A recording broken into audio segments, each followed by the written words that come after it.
All right, now in every crisis, you get people who do the right thing and you get people who do the wrong thing. You get opportunists, you get bottom feeders who seek to exploit the misery of others.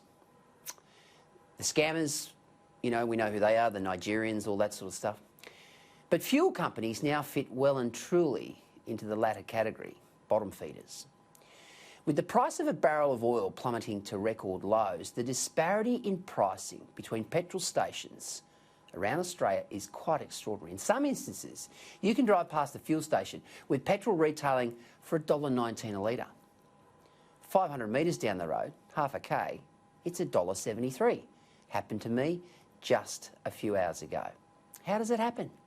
For the average fuel tank of 60 litres, that's a difference of about $34.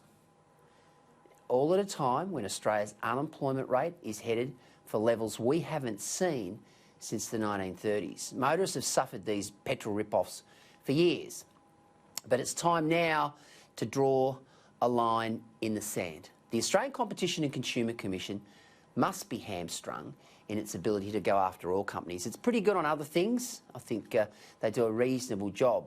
But if that is the case, if they are hamstrung from a legal perspective, the ACCC needs to lobby the Commonwealth Government to get the legislative teeth to go after these cowboys. The petrol stations have Aussies over a barrel. They run cartel-like price gouging rackets, exploiting motorists who already pay exorbitant amounts for their fuel. The cost of a barrel of fuel, of oil right now, is less than $30 US. But it's the wild price fluctuations that alarm and enrage people. Surely we need laws to stop this gouging. If the ACCC can't do it, the government needs to either fire them and get somebody who can, or set up a government-run pricing body that oversees fuel pricing.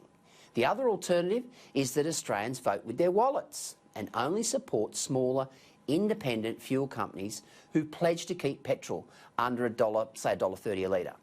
Now, that would take a concerted, disciplined effort, but it's worth thinking about. In this crazy world we live in, with the future so uncertain, you'd think the big oil companies would show some leadership and try to help motorists. The banks have been outstanding these past few weeks, slashing rates and offering incentives for small businesses to remain afloat. And of course, the banks were in incredible trouble just a few months ago. We all rely so heavily on our vehicles and, of course, fuel to power them, especially in the bush, especially in the regions with the distances that we travel. Coronavirus has exposed the big oil companies as heartless thieves. When the corona crisis is over, we need to demand they be punished for their ghoulish opportunism.